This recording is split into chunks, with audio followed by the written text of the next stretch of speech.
every day, making choices, feeling emotions, changing little by little.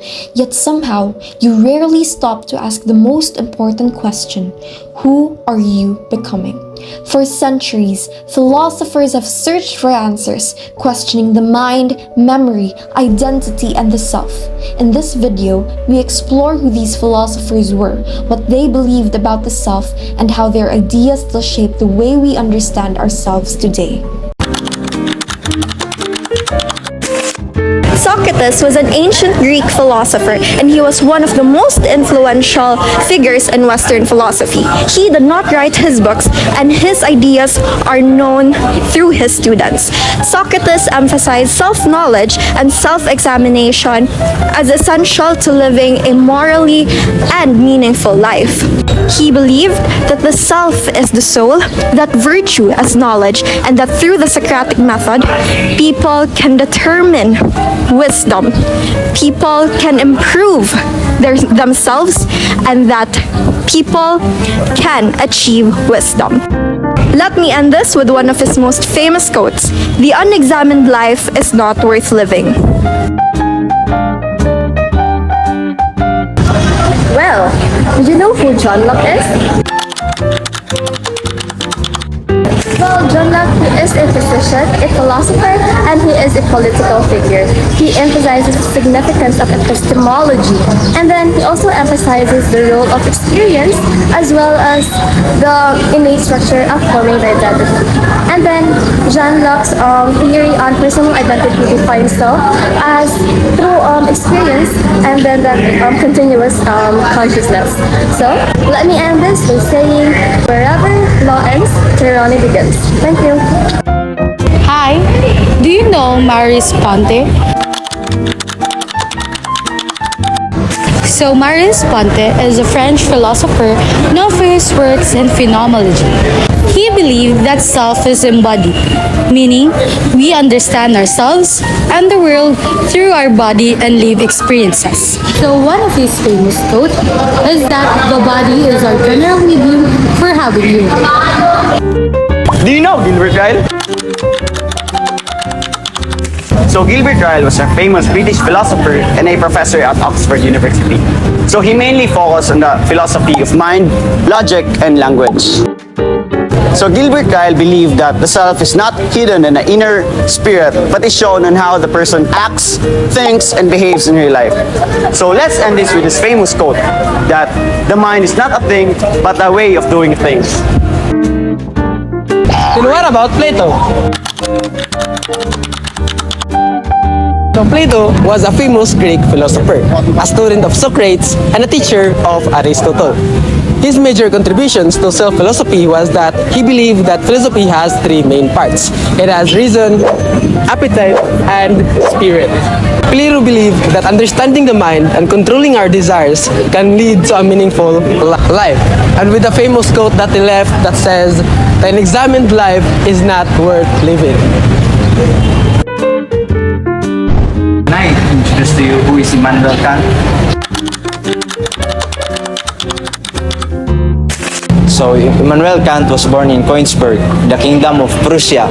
He is considerably known as the central thinkers. He taught that a person or a moral being should act according to moral law. So one of his famous line is "Sapere aude." Is known is to be known or to be wise. So who's Saint Augustine? Saint Augustine of Hippo was a pivotal figure in Western philosophy and Christianity. He served as a bridge between classical era and the medieval world. His three major contributions is firstly, the divided self. He believed that our self is served as a battleground between the spirit and the flesh. Secondly, I doubt, therefore I am. He argued that even doubting one existence proved that one existed. Thirdly, memory and time. He believed that our ability to maintain our identity is through linking with our past, present, and future within the mind. famous quote is, "Thou hast made us for thyself, O Lord, until our heart is restless within it finds its rest in thee." Did you know Simon Freud? Simon Freud, an Austrian neurologist and the founder of psychoanalysis, explained human behavior through an unconscious mind. He explained thoughts, feelings, and actions are found in unconscious behavior through early childhood. He saw three different parts of personality. First, ego, seeking pleasure; ego, making decisions; and superego, moral values. He introduced defense mechanism protecting the mind from anxiety. One of his famous quotes: "The mind is like an iceberg. It floats 1/7 while above the water." Do you know David Hume?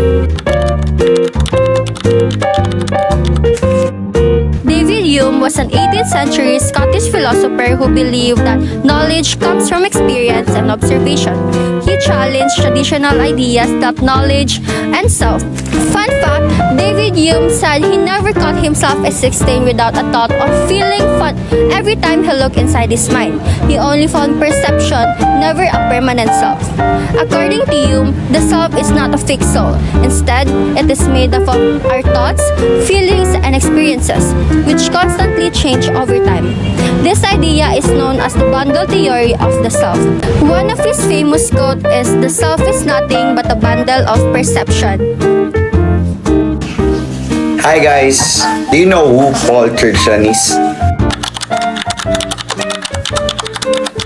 So Paul Churchill is a Canadian philosopher known for his work in the philosophy of mind and neurophilosophy, and he is famous for arguing that folk psychology is a false theory.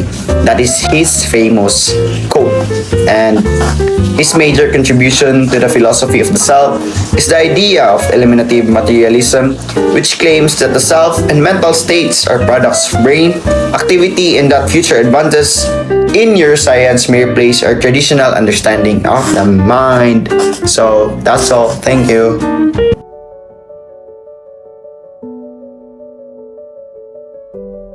This is a story about a person who lived their life moving forward, rarely stopping to ask who they truly were.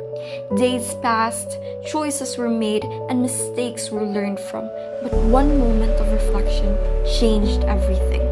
They began to question themselves, and in that questioning, they discovered what Socrates meant. Knowing the self was not luxury, it was a necessity. Without reflection, life felt empty. As emotions pulled them in different directions, reason became their guide, just as Plato believed. In silence, they faced their inner thoughts and found the self Augustine spoke of, one shaped by memory, conscience, and purpose. Doubt soon followed. Everything felt uncertain, yet even in uncertainty, one truth remained. They were thinking. And as Descartes thought, the thought alone proved their existence. Memories tied their past to the present, shaping identity as John Locke explained. Still, change was constant. Thoughts and emotions shifted, echoing David Hume's belief that the self is never fixed. Through it all, their mind organized chaos into meaning, as Immanuel Kant described.